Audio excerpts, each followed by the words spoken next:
And welcome to Mark Alyn's Culinary Adventures. We have an exciting show today. I know all of our shows are exciting. Have you ever watched Law and Order and the attorneys bring out, experts, and these experts, say, well, the guy died this way, and then the other expert will say, well, he actually died this way. Well, our guest is an expert that testifies, but he doesn't do death stuff. He does insurance stuff. And we'll find out about that with Fred Fisher, who loves to cook. And I think his wife, like mine, likes to eat. We'll find out about that as Mark Alyn's Culinary Adventures takes to the air.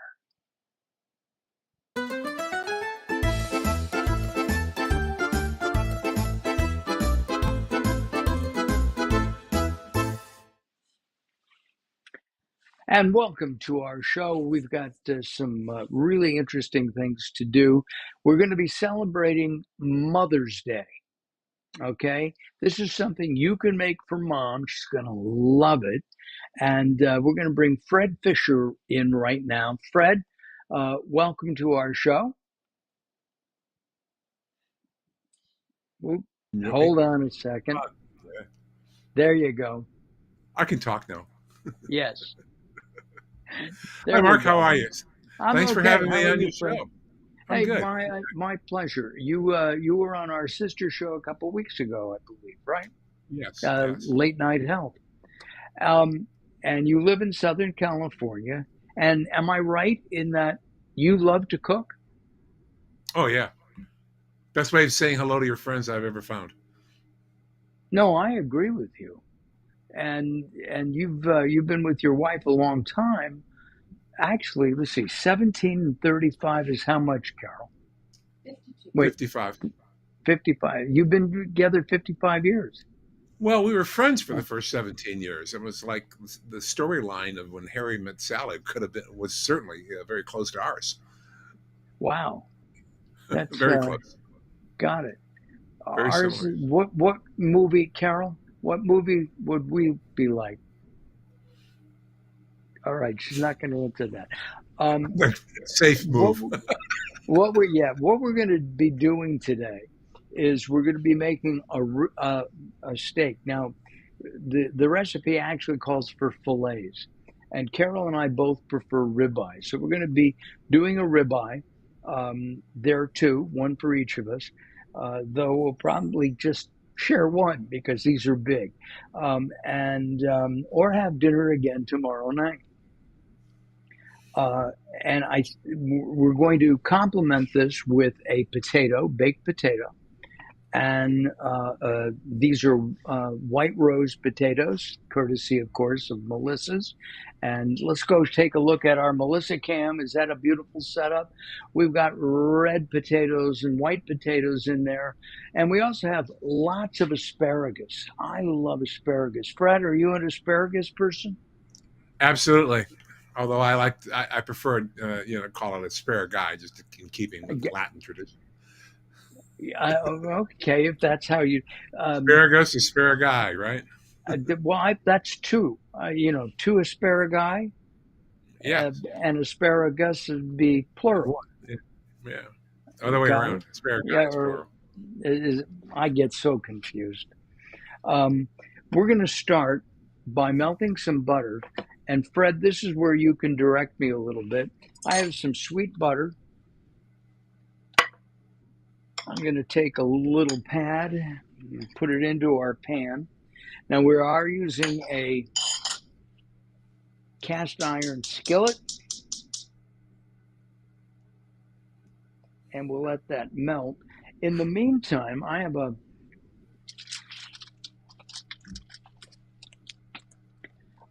handful of asparagus. And we're going to put it into this bag. Oh, you're right. I forgot.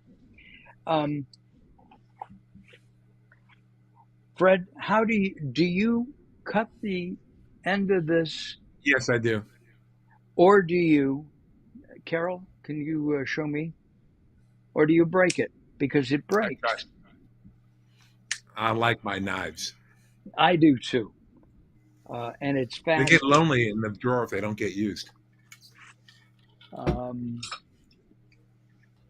well, because you do that, we're just going to cut them up here like that. There you go. There you go.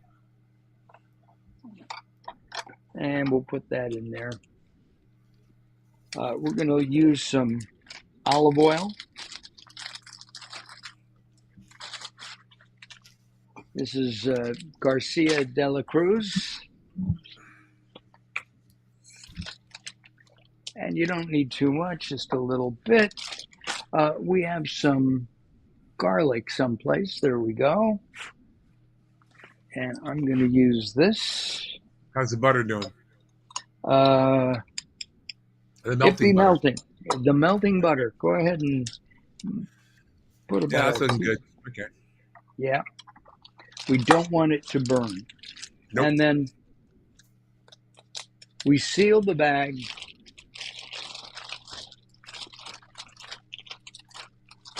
And then I'm going to put it on a sheet. Hopefully without the bag. Yes, we are going to not use the bag. No, don't And, melt the bag. and we're going to spread this around like that. We got enough plastic on our bodies as it is. We certainly do. All right. Now, one of the things that, and I'm going to put this in the oven. By the way, you can cook this at 400 degrees for about 10 to 12 minutes. Be careful. You don't want it to burn. Okay? All right. We have a potato. And Carol, is this the crisscross that you want me to show? Yes, you need to crisscross it. Yeah. Right. So what I do is, you can watch, Just very small. Carol. We're just going to do this. Okay? And now I'm also going to put some olive oil on this, just a little bit.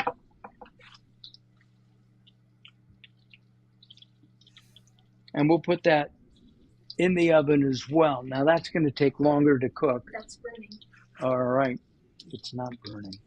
There we go. Okay. I'm turning it. Whoa.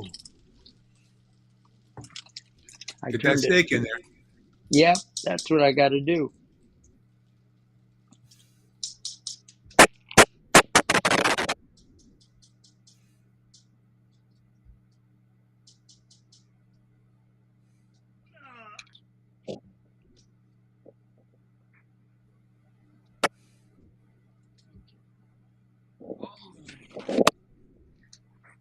All right. Here's what we're going to do. I'm going to start this. I've got to start the flame again.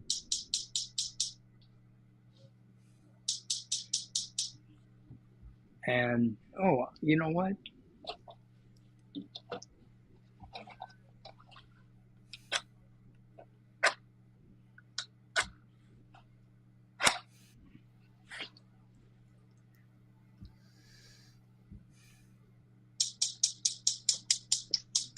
And our match died.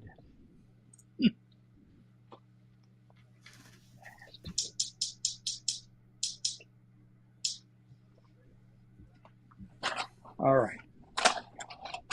Fred, hold on. We'll let that sit for just a second. I think it's hot enough. Yeah. Any idea on this?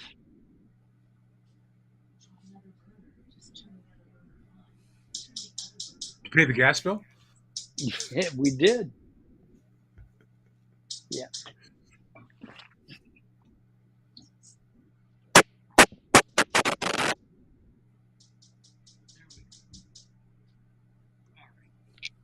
All right, we have it at a medium. I'm going to put one of these in right now. Hear this. Well, I like the sound of that. Yeah, me too. Now that is a thicker piece of meat, so it's going to take a while to cook. And in the meantime, I introduce you as an expert witness, and you do a lot of that. Tell us about that, as for the insurance industry. Well, that's correct. I've been in what's called the professional liability industry for just over 50 years. And that, I mean, it's malpractice for all kinds of things, not medical so much, but lawyers and accountants, real estate agents and brokers, insurance agents and brokers, anyone providing a professional service to others for a fee.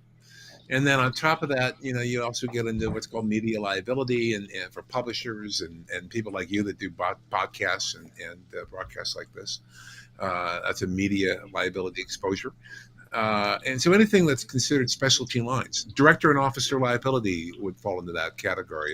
I don't know what the demographic of your viewers are, but I would imagine there are people that are professionals, whether they're Right. accountants or architects, what have you, and then people that do consulting work.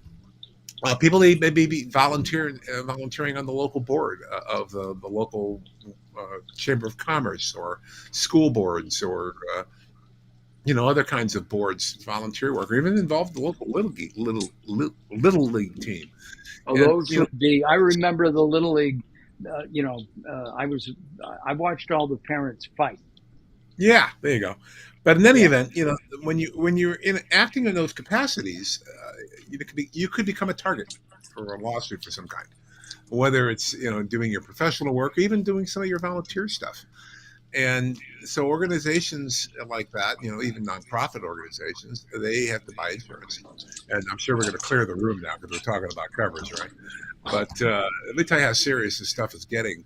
Um, it's it you can't take it for granted. You just can't say to yourself, I bought insurance, I'm protected, because it's not that simple. And it's When and you it's buy, not that when you simple. buy when you buy insurance, and you're talking to your broker or an agent, are there things that you should know in advance before they come into your home or your office, and that you should ask them? Well, that's the tendency these days in 37 states. That's correct.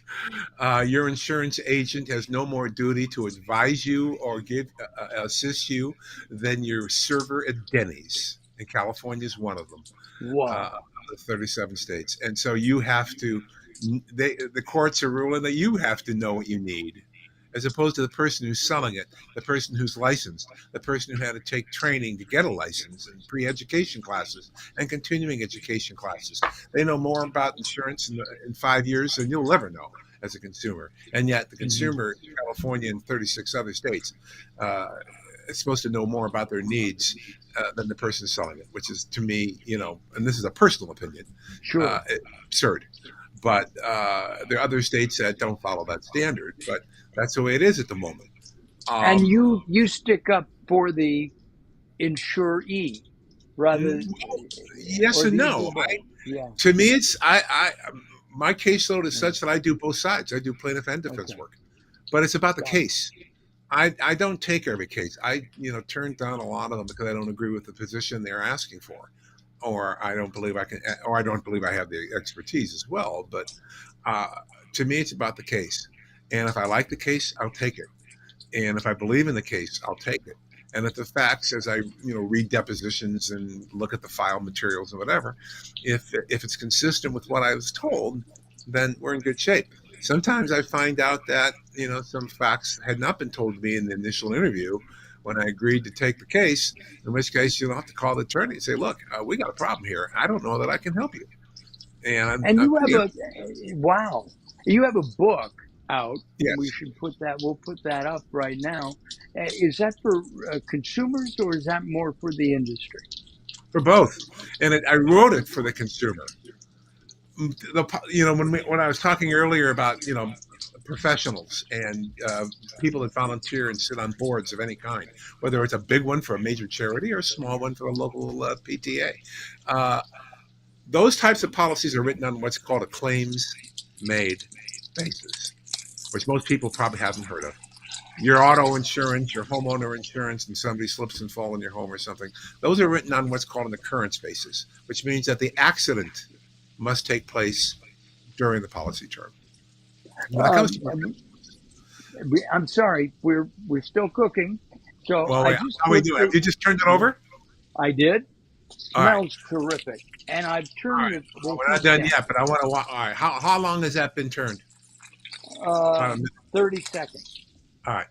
We'll give it another 30 seconds, and then I want you to grab the brandy, and I don't want a lot, not more than an ounce, or I would say maybe a half an ounce, but because I don't. When you flame it, you want to be able to still hold. You want to be able to hold. Well, you've got a vent, so you're fine, but you want to make sure you can grab that handle if you have to, and because it'll flame up real fast, and then it'll calm down. But don't put too much in.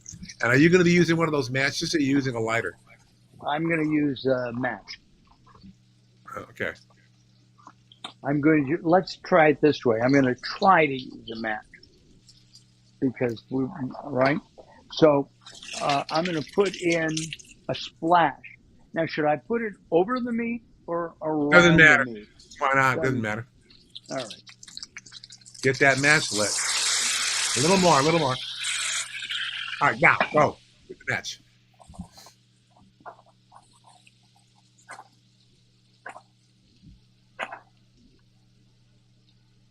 I think we need new matches. Can you light it from the burner? Yeah. Yeah. Here we go. And it burns it off, right? it just burned it. We'll try one more time. A little more. Put a little brandy in. Yeah, I'm going to do it. Now, the matches are either...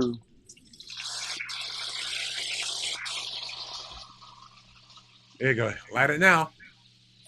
There we go. Whoa! Flambé! Magnifique! Formidable! And we should mention that Fred spent time in France, and you're obviously bilingual. Well, not anymore. I've forgotten a lot. Vocabulary is horrible, and so is my grammar. But I can hold my own in France. I can have light conversations. The only thing lacking now is my vocabulary and some good grammar. I'm sure my French grammar is horrible. So, Carol and I were in France. We're planning to go toward the end of the year and meet some friends. And in 2 weeks, I could say pardon. Okay. With the best of them. With a loaf of bread under my arm. I want you to put about 2 tablespoons worth of mustard in that sauce around the steak. Got it. And then you have the cream ready too. Good. All right. I do. All right. Let's put the mustard in. That's enough mustard. Not a lot. Is it? Okay. Yeah. And then I'd add the cream. Or actually, drop the peppercorns in now. Oh, okay. There you go. And now I add the cream. And then start mixing it all up. There you go. Stir it around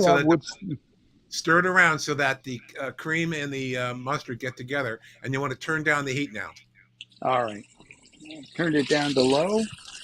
I would say you're on medium high. Yeah. I turn it down just below medium. All right. Because you do want the sauce to reduce somewhat, but you don't want it to get too thick too fast. Got it. Because it's a thick steak. It is a thick steak. Although you like yours rare, so you might like it. I do. Now, if it's all mixed together, you can just let it sit and just monitor it because you don't want that sauce to get too thick too fast. Okay, it is thickening up. So, huh? Oh, we have a comment. Oh, Brian, hey, it does. Servette, thank you very much. Oh, looks like you're on fire, Mark. Yeah, I'm on fire, all right. Thank you very much. I appreciate that. At least my hair didn't go up because that would have... End up looking Would have like been me. terrible. God help. Yeah, I love it. Um, this, by the way, is your wife's one of your wife's favorite meals. Yes. Matter of fact, she owns it now. I only cook it when she asks for it. Ah, got It's it. her dish. It It's her is dish. her dish. It's So her we're going dish. to let that Actually, there's a story to that. simmer. When she first moved to LA, she and I were still friends, and just best friends. And she had moved to LA for a new job, and they were going to put her in a hotel not far from where I lived. And I said, "That's rubbish. Stay at my house." So the night or the late afternoon that she You dog, you. so she moves in, so to speak, late in the afternoon, and this is the dinner I cooked for her that first night. Ah, So after we got married 17 years, oh, well, in 17 years, but I would imagine it was quite a while later, maybe 8 years later, 9 years later, I told her she loved that night. She just, because it was so special. So I said, "This dish is yours. I'll only make it when you ask for it." So uh, are there kidlets involved here? no, no, Okay, well unfortunately. you can adopt me. All right, turn the. No, I don't think you can afford me. No, no, no. I don't think you could afford me. Should I flip the No, what I, what, the the steak? steak? No, Yeah, no, you yeah. already did it. Okay. I would imagine we're getting close to it being ready. Yes. The Then plate it and then pour the sauce over the top. gotcha. It's pretty simple. It really is a simple recipe. And I'm going to get a spoon here.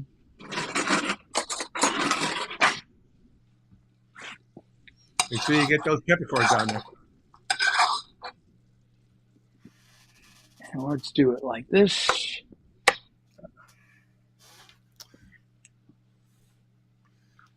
Now, see, if you had potatoes on the side, whatever, you like a lot more sauce too. You can, because it goes great with mashed potatoes or things like that. You could And get we that sauce. get right. And we're going to be doing not a mashed potato, but a roasted potato. And I think this also be good on the asparagus instead of Yeah. a hollandaise, right? So this is the part I like the best, Fred.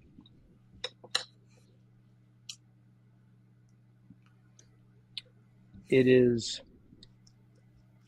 it's tender. By the way, this was a organic, um,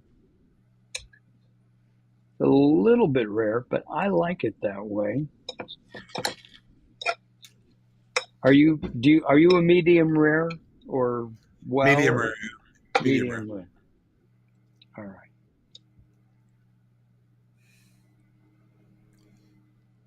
There we go. Get Here some we go. sauce on there, boy.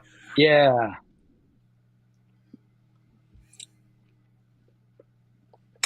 Mm. Mm. The sauce is really good. The peppers kind of burst a little bit. Mm. I can't wait for dinner. I think you're having it, aren't you? I think I am. Or is this an in-between meal snack? No, this will be dinner. Hey, Fred, thank you very much. I appreciate your your watching. And Brian's coming over from Florida, where it is extraordinarily hot. By the way, I think it's hotter now than it's been in Florida for a long time. I heard that early this morning. Um, Thank you. Let's bring Fred's books up. We didn't even talk about your second book. Before we go, bring Well, up we the got to finish cookbook. the first one first. For Yeah. those of you that are, watching this, and if you're doing any kind of professional service, let me tell you something. You've got a claims-made policy for your professional liability. They are as dangerously worded policy that you can find on the street. and there's plenty of what I call gotchas that'll get you in it. Read the book. It's for you. You're going to learn all about the gotchas that'll get you. And it's easy to read. I got something like 15 or so 5-star reviews on Amazon, and everybody's saying the same thing. It's that how easy it is to understand something as complicated as these types of policies, because I did that intentionally. I wrote it for the consumer. You need to know what you're buying. You need to know how dangerous they are, because you don't know whether you've got a good policy or not until you submit a claim. And let me tell you something. That's not when you want a surprise. No, absolutely not. I mentioned to you that within the last week or so, I noticed that Carol actually noticed our homeowners insurance went up. Oh, And there's no doubt about that. right? And, Part of and it's the tariffs. They're raising the prices on parts, the prices on equipment, the prices on to be able to replace your stove and other appliances is going to go skyrocketing now. Right. And lumber. They were We telling pay me the that, tariffs. yeah. And so what I did was I increased my deductible, and I saved over $600. Is that Well, something that people should take a look at? I think they should. You can save money that way. I'll tell you what you don't want to do. Never buy insurance on price. Never. We're programmed for it. But when you do that, you don't know what you're giving up. And you don't know what you're giving up until you have a claim. We all think that, oh, I'm covered. Well, maybe you're not. And the policy forms, the policy forms that are regulated in the states, like auto and homeowners, whatever, the states mandate what minimally must be required. They don't mandate what has to be required or the limits. So we're programmed to buy on price. We're programmed. Oh, I just saved $400 on my auto insurance. Whoopee, and then your agent comes over. Here's your policy. You just saved $400, moving it to me. Don't you feel good? And you have that placebo effect. And then you submit a claim, and you find out something's not covered because that's how you saved money. With homeowners insurance and health insurance, prescription insurance, let's see, car insurance. I think it should, if it's car insurance, they cover everything. They cover, and they don't. They have so many exclusions. There is no way that the average consumer can understand what is and what isn't covered. No, you got to force your agent or broker to tell you what you need to know. And but more importantly, you got to spend the time. Got it. That's what you have to do. But let me ask you a question, Mark. Sure. Are you shooting this at home? I am. So you're shooting something at home for a commercial purpose. Yes. Do you know whether or not your homeowner insurance covers you for things done for business use? It does. Yes. You had to find out, didn't you? I'm sorry? You had to read it or ask to find out. I asked about it. Yes, I did ask about it. Because if you're operating a business out of the home, the default is that you're not covered for anything that arises out of the operations of a business. Got it. Yeah. Including a fire. Oh. What if? Whoa! Excuse me. I'm going to turn the flame off. That'd be a good idea. That's a gotcha that'll get you. Which is going to be my next book. That's what it's called. Gotchas that'll get you. I love it, Fred. Thank you. Sorry about some of the things that the pictures and stuff, but I appreciate your time. This is excellent. In the next day or two, we will have this up, the recipe up on our YouTube channel, so that you can make this too. It's very fast, very easy, and you can make changes. We had trouble. We used green peppercorn in brine, and I had a lot of trouble finding it. And I thought I would try capers instead. That would have been awful. Because you think so? Yeah, capers wouldn't work. it was suggested. Chat GPT on the internet said you could try that; it would work. And you That said was if a you can't find, hallucination. They were thinking about how it looks because they look similar to peppercorns. they They weren't do. thinking flavor. They weren't thinking Well, flavor. I'll tell you that. well, it's a big flavor difference. There's no question. But you can find green peppercorns, and you can even buy it online. Yeah. I had trouble finding it, but they wanted to sell me 12 bottles, Oh my god. and yeah, I know. So that would not have worked. Fred, thank you very much. Hold on, just for a second. Thank you very much for watching, Brian and Servette. Thank you. I appreciate it. And we thank you for watching. All right. Melissa's, as always, thank you for all the things that you do for us. Robert, you're terrific. Robert's been on the show a number of times. We're using his potatoes and asparagus tonight. We're going to be using the white rose. Last week, we used some of the red and green peppers from Melissa's. We want to thank, who's next? B&U.